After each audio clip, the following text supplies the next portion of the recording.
Good evening, everybody. I'm Rosemary Gray. I'm going to begin with an acknowledgement of country in the language of the Gadigal people. Inari Nalawawun, Mari Budri, Gadi Nurada. And that is a way of saying that we are gathering here today, we're sitting down and talking together today on beautiful Gadi people's country here in the heartland of Sydney. And I'm delighted to be here today with my colleague, Dr. Rachel Killeen, who's recently joined Sydney Law School from Queen's University in Belfast, and also with two visiting Cambodian scholars who have come out to be here with us from the Centre for the Study of Humanitarian Law at the Royal University of Law and Economics in Cambodia. So we have with us Ms. Bora Tan, who has come out to speak with us about her work on human dignity, particularly with a gender perspective, as well as the director of the Centre for the Study of Humanitarian Law, and that is Kim San Soy, who is here as well. So it's a very great privilege to be here with these esteemed panelists today to speak on their research, which is entitled Locating Human Dignity in Cambodia. The hosts of this webinar tonight are the Sydney Southeast Asia Centre, as well as the Sydney Centre for International Law. And it is both centres' great privilege to be able to have this forum to talk about the controversial and sometimes contradictory meanings of this notion of human dignity in the law and as well as society within Cambodia. So to just throw first to our first speaker, who will be Dr. Rachel Killeen, who is the author of Victims, Atrocity and International Criminal Justice, Lessons from Cambodia. She's going to be introducing the research. And then after Dr. Killeen has finished with her remarks, we'll be hearing from Ms. Bora Tan to explain some of the research findings from your interviews and data. And then I'm delighted to be chairing questions from the chat, and all three panelists will come in to discuss those questions. So thank you so much, Rachel. Thank you so much, Rose. We're in the same room, that's why you might see us looking across at each other as well as at you. So as Rose said, I'm just going to provide a little bit of context to the project, so why we thought this would be something interesting to look into, so a little bit of background on the concept of human dignity as a universal concept, a little bit about how we did the project and some of the challenges that we faced in that regard, and then some initial reflections on fieldwork. So in particular, human dignity and access to resources, standards of behaviour, and then women's rights, which is what Borvin will speak more to. And then I'll give you a little sense of where you can learn more about the project should you so desire. So the context in which this project took place was a growing conversation about the central role that human dignity plays in both human rights instruments following the end of World War II, and then increasingly development initiatives as well, including most notably in the context of the Sustainable Development Goals.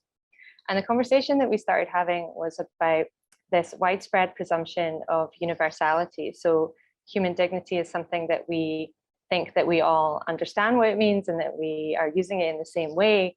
But actually, there's growing evidence that the concept is not something that indeed is universally understood, and that actually the concept can vary linguistically, socially, contextually across the world in different ways.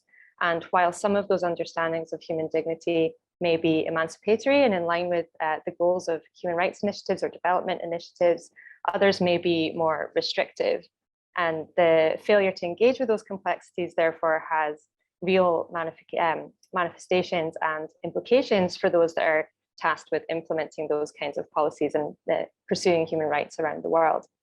So our project starts from the hypothesis that significant divergence exists across different contexts in how we can understand human dignity and how the concept is used.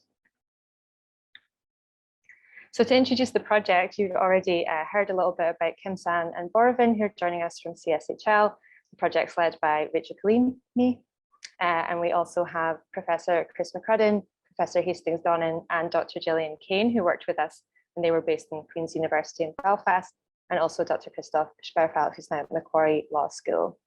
So we brought together mostly lawyers, as you can tell, but also an anthropology perspective, and we sought to understand what human dignity meant for particular people living in Cambodia at the particular time. So it's very much a qualitative based study.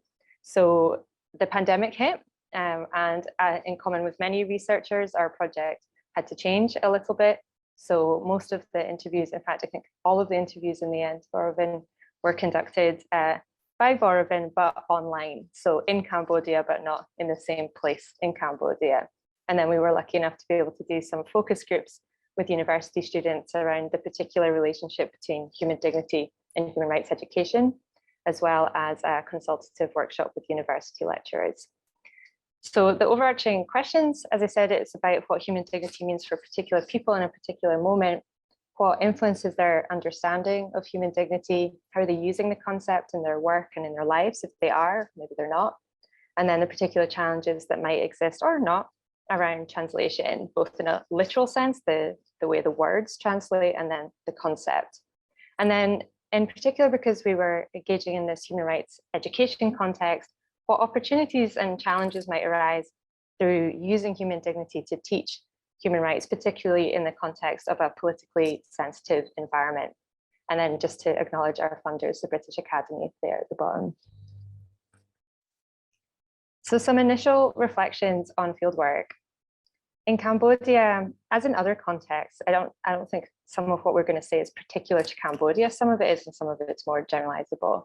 But in Cambodia, understandings of human dignity were plural, and that's really an understatement. There were so many different understandings of human dignity. It is incredibly context dependent, and the meanings that people gave to this term sometimes overlapped even in the context of one conversation with one person, and sometimes contradicted each other, indeed, in the context of one conversation. And we found that the concept was being paired with other concepts that maybe resonated more directly with Cambodian folks and with the Khmer language. So we saw the language of the dignity of citizens. Value was used in multiple different ways, as was respect. And then we saw particular conversations emerge around the dignity of particular groups. So some of that was very easily linked to the human rights agenda, so the rights of women, the rights of people with disabilities, and then others were more grounded in traditional Khmer values, for example, the dignity of the king or dignity of folks with wealth and status. And so while we could see that the socio-historical context of Cambodia is playing a dominant role in shaping these understandings of human dignity, we also found that people's day-to-day lived experiences and the particular struggles they might be facing at a particular time was a super dominant force in how they understood human dignity. So I think of human dignity as an empty box that you present people with, and they will just put whatever in it they happen to be thinking about at that particular time. And that really played out across the interviews, from people grounding human dignity in their work to people grounding it in their everyday interactions with their family and their friends. So far from being an empty signifier, human dignity is absolutely packed with meanings. So I wanted to flag it was really hard to even pick themes to highlight for you. So I'm just going to pick a couple, and then Borvin's going to do a deeper dive into the gendered aspects of the project. So some lengthy quotes on the slides, because I like to present folks words in their own voice. So the first theme that came through really strongly was the connection that folks were making between human dignity and their basic needs. So this was historically understood. So you can see in the first slide on the left that people connected human dignity to what they had experienced during the Khmer Rouge regime, not only mass killing, but also the deprivation of food and adequate standards of living. And that over time, their understanding of human dignity had evolved to be centered around basic needs being met. And we can understand that in the context of a country that still grapples with significant poverty across the country. On the right there, you can see that they were talking about human dignity in the context of state obligations to their citizens. So if a state is failing to provide food and respect the rights of citizens in need, then they are failing to fulfill that duty. It's quite a strong statement. It's not so easy to criticize the government or the state in Cambodia. So human dignity was one of the ways that people could voice their belief that the state should be taking care of them, and that if they weren't, then something was going wrong and their dignity was not being respected. And then in a more direct challenge, I suppose, even to our research in the bottom left, sometimes if the stomach still can't get rice to eat or can't even earn money for feeding my children, it's a fantasy to speak about dignity or to know who I am. So a challenge to our pursuit of conversations about these existential questions when you have to get food on the table and take care of your children, which is always a good reminder for us academics. So that came through really strongly, as did this second theme that I want to highlight, which is the relationship between human dignity, mutual respect as something relational, and value also as something relational. So dignity was very much felt as something that we give to each other and we receive from each other, as well as something that we have ourselves. So in the first quote, when we value ourselves, but also others do as well, then we are recognized with human dignity. And similarly on the second, you need to respect other people and you need to earn respect. So that's where you start to see understandings of how people should behave coming in. And that when we don't respect what should be expected from us, so when we fall short of certain standards, then our dignity is violated. And we call it a violation of the human dignity when we just respect ourselves and we don't respect other people. So a reciprocity is required in order for them to feel like they're living in their human dignity. And that again comes through in the last quote in this relationship between how we behave. So human dignity in our society focuses on what we have done right or wrong and whether people respect us or not. I think our dignity depends on what others see rather than ourselves. So if you are familiar with human dignity literature, you would know that often the conversation is about this sense of something intrinsic in what it means to be human. And it wasn't that that was missing in our data, but certainly it was understood quite dominantly in this relational way. So that doesn't contradict an intrinsic sense of dignity, but implies something else that's more about how we relate to each other. And then this came through even more strongly than when we think about morality. So Cambodia is a hierarchical structure and things like status and power are important. But what we saw in the data was human dignity acting as a counter to that. So people would talk about, yes, some people are rich and they think they have lots of human dignity, but actually this is more about code of conduct. And for those that were grounded in a Buddhist belief, they would sometimes talk about 5 precepts and how human dignity can be understood in that regard. So even if you're rich, if you don't have morality, you don't have your human dignity. And then everyone is already valuable, just that we should not choose to find a way that degrades us. So Borovan frames this as the loss of dignity. So not a dignity violation, but rather you can abandon your dignity if you choose to act in a way that's not in keeping with that. And even in that quote, they say, if we choose to live such a way, why should you be given value as a human? So you see the connection there between morality and reciprocity and value that I flagged on the previous slide. But then certain things die hard. So in the last quote there, my personal dignity changes with my age, my social status, with my role, where I live, and the place that I stay. So despite this emphasis on standards of behavior and how we should treat each other, there was also a reassertion that actually sometimes practically who you are matters a lot more than how you behave. Gender, human dignity and women's rights is the area that Borovan has really dug into over the last little while. So Borovan, do you want to take over there? Yeah. There you go. I'll mute. Thank you. Thank you so much, Rachel, for your introductions to the project, as well as the emerging themes that we have from our data sets. But just a disclaimer, gender and women's rights is not the most prominent themes in our data set, but because we have chosen to work on it first, that is why I have dig deeper in these particular notions and concepts. So the concept of dignity is pretty much similar to what Rachel has explained earlier as well, because in this case, women's dignity is also a very slippery concept, because women's dignity here has been understood in different ways according to individual experience and individual background as well. But what we can see from the understanding and framing of our informant is that women's dignity can be understood in 2 separate ways. First is what I call as emancipatory women's human dignity. And this framing of dignity is basically reflects the egalitarian understanding of human dignity, that is the understanding of equal values and equal rights between all human beings, including between men and women. However, in the context of Cambodia, it is also interesting that such a framing also reflects a framing of the concept that I would say, because on the one hand, we have the dual egalitarianism, that is the understanding that everyone is the same. There is no distinction between the human dignity of men and human dignity of women. Everyone are all equals, which reflect the understanding that there is universal human dignity and the fundamental human rights that apply to everyone. On the other hand, there is also a contention that is actually just an aspirations, because in this case, what has been actually practiced is there is still distinction between men and women's human dignity. And that is what I call as aspirational egalitarianism, because that is how things should be, but not how things actually are right now in the case of Cambodia.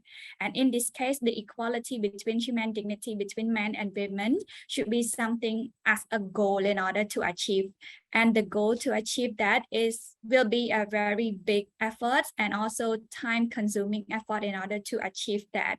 So it is not status quo that is happening in the country right now, but rather a normative goal to be achieved in order to achieve the equality between men and women. Another framing of women's human dignity, which is the most prominent in the discussion of the notion of women's dignity, is what I call as normative dignity. The normative dignity here does not refer to the normative understanding of human dignity, but rather refers to the standard of behavior that has been set, that has determined what considered as the standard to achieve dignity or to lose dignity for Cambodian women. And in this case, it clearly reflects the attributed nature of dignity instead of intrinsic dignity, because in this case, a person can simply generate or lose dignity depending on how they follow the standard of behavior that has been set, particularly for women.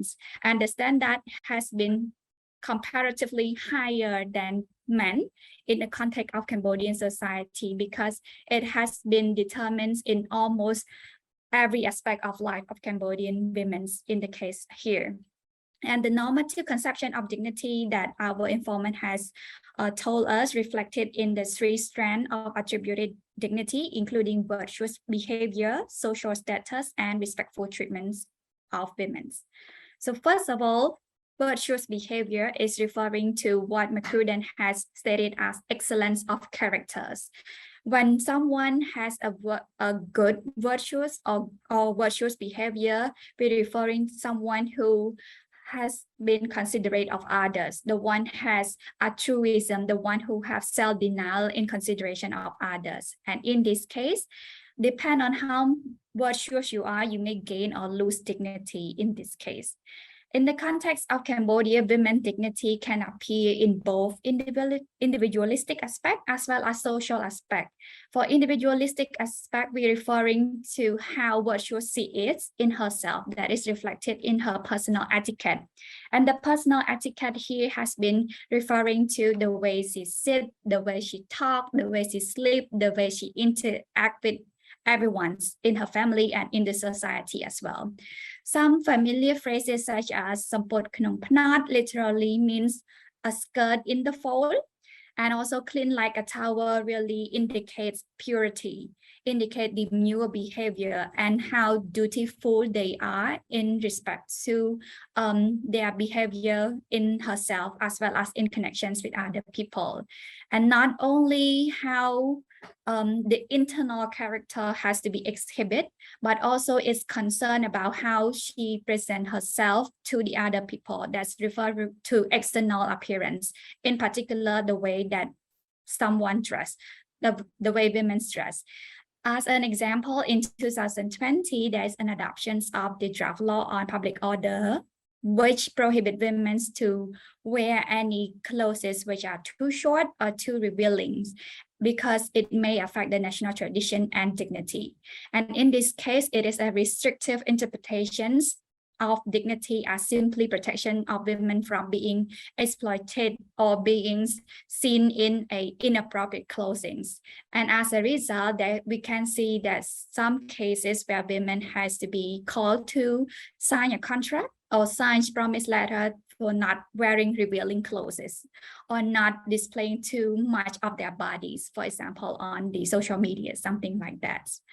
On the other aspect, we have a social aspect where women has to act in the most demure way by be careful when they interact with men in general. And in this case, it particularly reflected in their relationship with men in sexual relationship, including the extramarital relationship or in non-marital relationship, because in this case, we can see that somehow there is a double standard between men and women, what they consider as dignified or undignified situation. For example, when women have a relationship with a married man, for example, or have a foreigner boyfriend, then she will be labeled as worthless or undignified, but not in the case of the men counterparts. The second strength of attributed dignity here is what we refer to social status. Rachel has also touched upon this as well. It refers to the social hierarchy that was formed because of one's social status or social worth. And in this case, there is a two separate but also related relationship here. One is the social status between men and women. In the first relationship here, men is labeled as a daughter, a wife, and a mother who has to fulfill familial duty and obligations at the expense of their education, their career development and pursuit. While men in most cases has been compromised, has been more understood in pursuing all of that. And if she depart from all of that traditional role, then she will be considered to lose their dignity or has less dignity in that regards. Another relationship here regarding the social status is actually the social hierarchy among women themselves. Because in this case, we can see that when we talk about dignified women, we refer to those who are in high social status, working in good office, get good salary, or being in a good family, as well as wearing proper clothes, that is like traditional clothes or covered clothes. While the one that we consider to have less dignity or don't even have dignity is the one that are in the lower status in the society, mainly the one that is considered as sex workers, women in entertainment industry, or the one that work in the garment factories or street vendors, or someone that basically do not have a very good appearance. That's how we categorize our informant categorize them as not having dignities. And it's tied into the discussions of whether when someone's exchange their sexual gratification for money, whether he or she can renounce one dignity or not, and therefore lose their dignity completely and shall be treated in an undignified way. But this is still, of course, a discussion, because as again, the concept of dignity and women's dignity here is still very slippery and still subject to discussion. But of course, it's really come back to the basics, whether dignity is being or dignity is having in this case. The third strand is disrespectful treatments, which we mainly refers to the experience of violence, including gender-based violence, domestic violence, as well as sexual harassments in public places. Because disrespectful treatment here concern women's right to be treated with dignity, as well as their right to live with dignity as well. And in the case of Cambodia, we can see that it links to the notions that when women try to achieve that dignity as human being, they will lose their dignity as women, or in other words, to achieve their dignities of women is to lose their human dignities. And in this case, it's reflect in two strands, where first, the domestic discipline by their father or by their husband is considered in a good way to make them achieve their dignity instead of losing their dignities.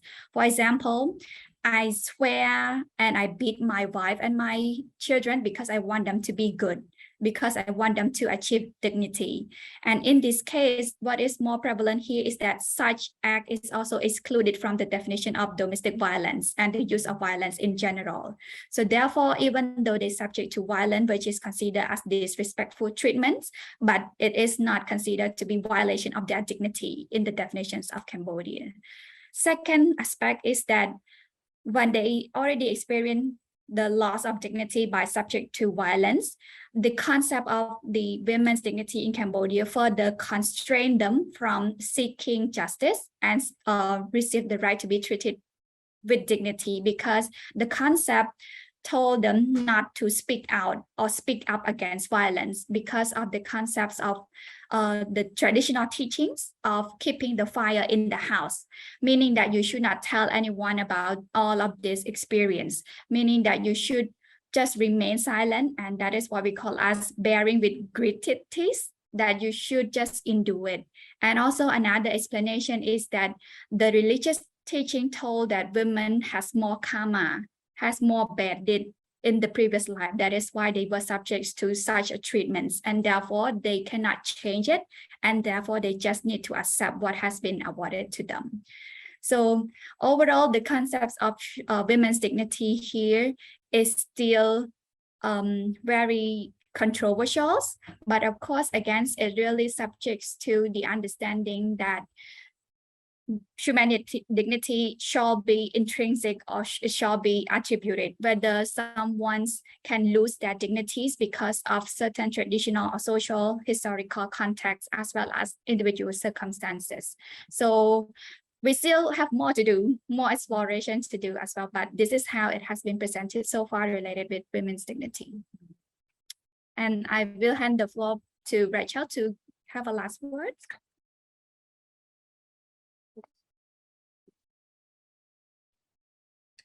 Sorry, I don't have a last word, but I'll just flag where we can learn more. But I accidentally ended the PowerPoint. So we have two research briefs. One that Borvin and I worked on together, which looks at the places that human dignity turns up in the law and policies of Cambodia and the ways that civil society organizations use it in their advocacy. And then something that we haven't really talked about in our presentations is the human rights education component of the project. So we did a separate brief with Gillian Kane, the former research assistant on the project, looking at how we could use human dignity as a tool for human rights education. And we're working on a curriculum in that regard that looks at how you could use human dignity to explore human rights law, international criminal law, domestic law, and encourage critical thinking from students about what the law is doing and how this concept moves across different legal spaces at different times. So that there's a brief about that, and then there's a couple of blogs in the New Mandala, and we have a podcast in which I got to talk to Chris about how Kazuo Ishiguro's novels help us understand human dignity, and then got to have a lovely chat with Borvin as well. So I can share the slides and you can get the hyperlinks to all of that. Happy to do that. And yeah, I'll hand back to Rose. Thank you so much, Rachel, and thank you so much, Borvin. I'm learning a lot from listening to this, and I have to say I'm sometimes feeling some rage about what you're saying as well, but also really appreciating this insight into the different understandings of dignity that you encountered in your research. I wanted to hand it now over to some questions. I have several questions myself, but I will start with questions from the floor and throw them to you. So the first one is from a participant named Wendell Glenn Kokepi, who has written some research about Rohingya women, so coming from a Myanmar context as opposed to a Cambodian context. And Wendell asked us, have you encountered data in your study about how women's dignity might be a tool for the empowerment of women, and thinking about how dignity might empower women in what Wendell describes as a conservative patriarchal structure in Cambodia and Southeast Asia? Perhaps Borvin or Kimsa might like to speak to that first. Maybe Borvin might like to speak to that first. Sure, thank you so much for the questions.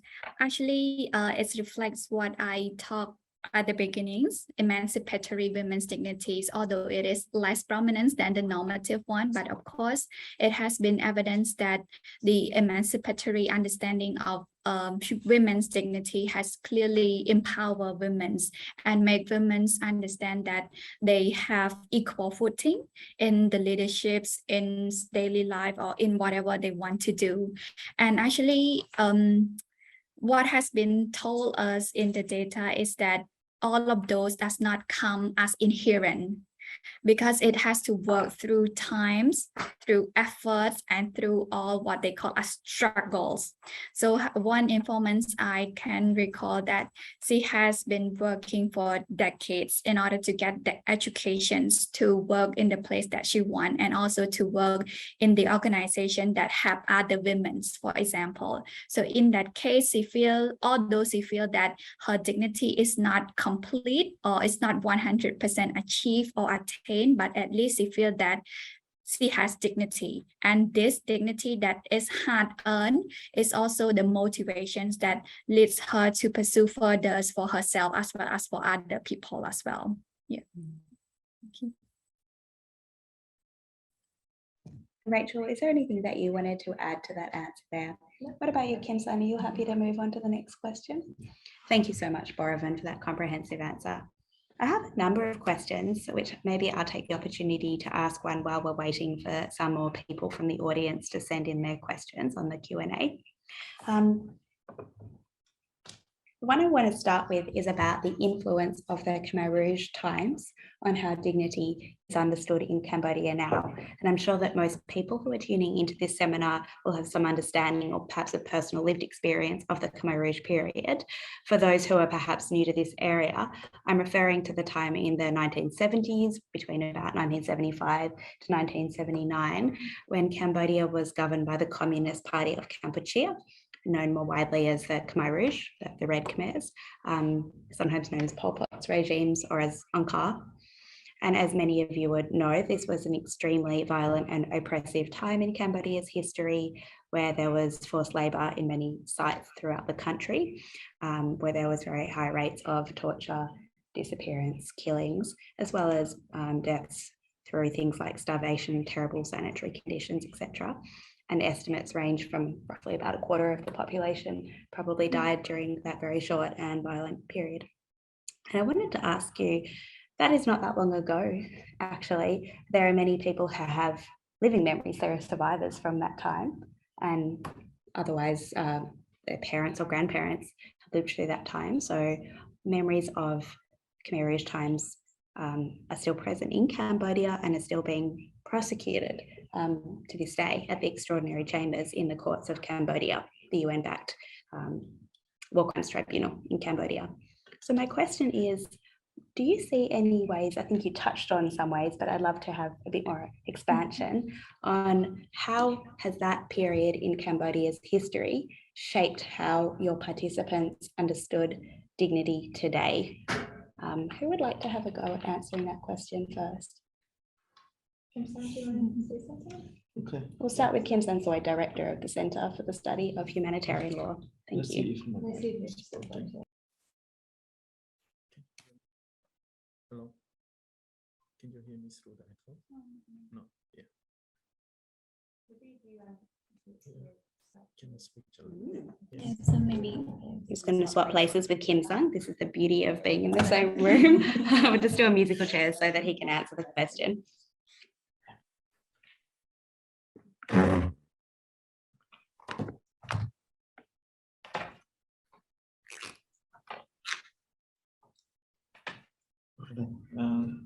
Thank you, Rose. This is a very important question. I think before I answer this question, so this would be my personal observation, having taught human rights and also issues concerning the Khmer Rouge Tribunal, and also involving in the discussion with the concept of dignity in these projects so far. And what I noticed is that there is a gap between how people understand dignity in the past and with the present, because when I also discussed the term dignity a little bit even before we implement these projects, and then I start with the discussion on dignity in relation to temporary human rights issues, especially concerning the basic needs of the people, and the student seem to be confused But when I talk about dignity and link it with what happened during the Khmer Rouge regimes, it seems that they tend to to understand more, about the concept, because we have used the term dignity a lot, in attachment to the Khmer Rouge crimes, that Cambodian people lose all the dignity. We did not have any freedom. We were put under inhuman labor, and we were punished without trial, and we were executed, and we were starving, and so on. So, but when I try to direct them to the discussion of human dignity in the contemporary human rights issues in relation to basic need, I can see that they are struggling to understand the threshold, how, which point can we say that, oh, this is a violation of, someone human dignity, so it's very difficult to determine this kind of threshold attached to the basic need. How low can we go, to determine or to constitute that this is a violation of human dignity. How small a room can a garment worker have to stay, and what kind of food or nutrition they have to take on a daily basis. We just don't have this kind of threshold to determine. So it's very so that would be the gap, in terms of the level of human suffering, the level of how human is being treated. So from my communication with the new generation, the way that they understand a violation of humanity has to be something that happened, like during the Khmer Rouge regime, that you are deprived all of your human dignity. But it's also because of the mainstream idea, in relation to the capitalisms, free market that Cambodian government tried to inject, that oh, you are working in the garment sector, you are a labor worker because you don't work hard enough. So you deserve it. This is the kind of also general response, to people on social media. If you don't work hard enough, you deserve, to live like that. To live in an inhuman. They don't say inhuman way, but you deserve to live in a bad condition like that because you don't work hard enough. But when we talk about human dignity in relation to the Khmer Rouge crime, we tend to all agree that this is horrible, this is very inhumane, and it should never happen again. Thank you. Yeah. Thank you.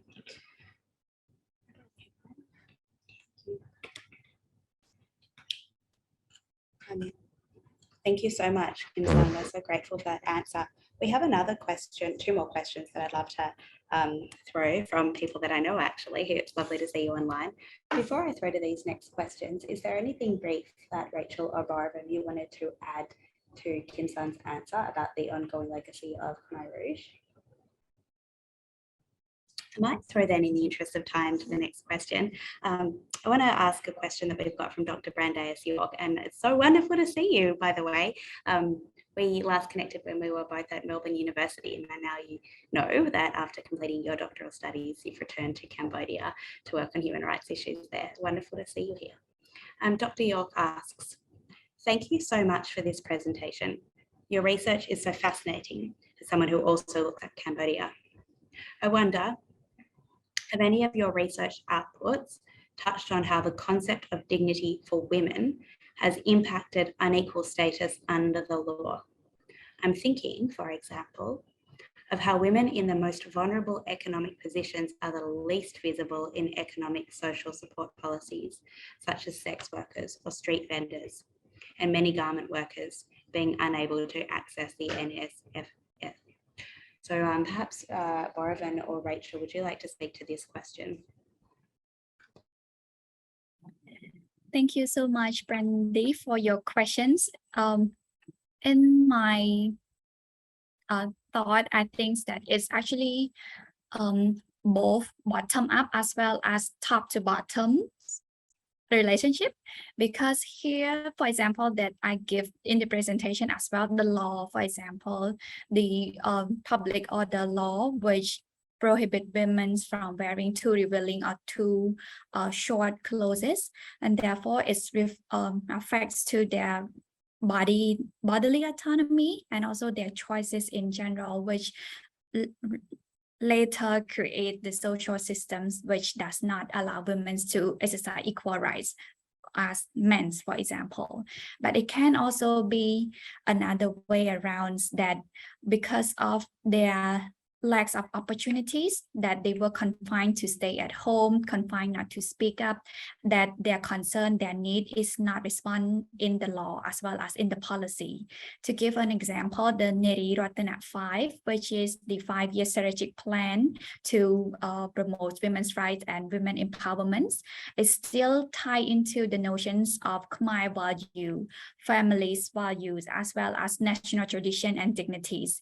And in this case, even though the policy itself, the main aim is to promote women's rights and empower women, but it still ties women into these traditional bubbles where they still need to fulfill their family duties and consider about collective interests rather than pursuing their own career at the expense of family harmony or something like that.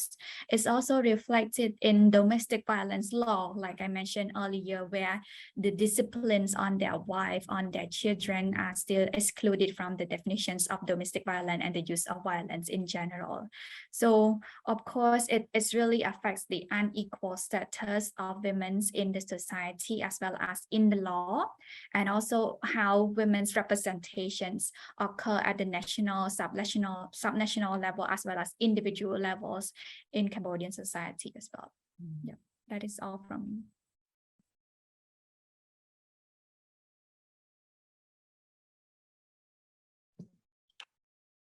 Okay, thank you. A question from another person I know. It's wonderful how we keep connecting at these seminars. From Dr. Robin Holden, asks, thank you for a stimulating seminar. It has been said that human dignity is a kind of radical individualism. Does this idea have resonance in a relational society such as Cambodia? And if it's amenable to the panel, I think Rachel was happy to pick up on that question. Sure, go ahead. Yeah, I think you've pinpointed one of the themes that comes through really strongly in the way that our participants spoke to us about this concept. So it's not that there's no recognition of the intrinsic understanding, the more individualistic understanding that did come through. But even when folks were talking those ways about kind of intrinsic dignity of the individual, it was still something that was understood relationally. So what was more common than human dignity was value. So the word value, I don't even know how many times it appears in our coding. Barvin knows I was going around in circles trying to understand different ways that this word is used by Khmer folks engaging with this concept. So you have value. You have value from being a good person. You also have value from social status. You also have the value that folks give to you and that which you can gift to others. And so human dignity in that sense is something that is transactional and understood through the lens of that relationality, which doesn't detract from an understanding of its intrinsic, but creates a more kind of communitarian understanding. That's what comes through for me. What was your reflection, Barvin? I think for me, I share what you have just thought earlier, but again, sometimes we have difficult time separating with whether it is an individual value or is it a collective value, because, for example, in the concept of women's dignity as well, it appears in both individualistic way where women are confined to earn dignity in herself, the intrinsic values of being Cambodian women, but at the same time, she also need to possess the social values where she need to earn dignity when she act in a proper ways when they interact with one another. It's applied to all Cambodian population as well, because in this case, our communities is the value basically, because again, it's ties to family values, and being Cambodian, who is considered to be a friendly people, the one who respects other people, and also pretty much tied with the Buddhist concept as well, where we need to respect other people and not harm other people in that case. So I think that's how dignity appears in both ways, and we cannot say which one is more prevalent. Yep. Can I add something that just came to my head as well? When we were doing research on the human rights education component, we were looking at the education work around human rights that had been done in the 90s, so in the aftermath of the regime. And then UNTAC was using Buddhist principles to explain human rights concepts. And it was interesting to see that the Buddhist precept that they linked to human dignity was privacy, so very much about kind of defamation and respect for your status and your reputation as a person. So it even as it moved into the country or kind of vernacularized, it did so in the way that was the most individualistic way that it could be interpreted. But since then, it's moved in these other ways. So I think that's interesting as well, that it ties into the conflation that sometimes happens between human dignity as something individualistic and status oriented, and then these other kind of more human rights based understandings. Yeah. I'd like to thank everyone for those answers. We've had a number, as often happens, a flurry of activity towards the end of the chat. Because our time together is coming to an end, what I'm going to propose to do is I will vocalise some of the questions that we've got, and then that could be an invitation perhaps for our panellists to have further online discussions with people who are engaging. We have a question and a comment from Heng Jolie. Thank you, Heng. I want to start with your comment or your observation, which is that in other contexts beside human rights and basic needs, human dignity is defined by the social system. You say, a street vendor, a garment worker doesn't have human dignity. By the social system, maybe human dignity does not exist, but there is the dignity in the person himself or herself. So that's something for us to mull over and think about. And then you go on to ask a question. You said that you've been working with different religious representatives, including Buddhist monks. And before today, you've never heard this idea that a woman has more karma from a previous life, and that you'd like to hear a bit more about that. So maybe that would be something that I might invite you to be in touch with the Sydney Southeast Asia Centre or the Sydney Centre for International Law, and we can put you in touch with panellists to learn more about this gendered understanding of karma that came out in their research. And then another comment that came out from Wendell, who I mentioned before, has invited the participants to reflect on what they have learned through this study, and specifically as you conducted this study, how has all of this revealed your personal understanding and your personal experience of human dignity? How can you reconcile the apparent differences you found in your study with your own personal lived experience? So I think that's probably, I'll take that one as a provocation for everyone to keep thinking about. It's 5 to the hour, so this is a nice time to wrap up, unless anyone else has anything further to say.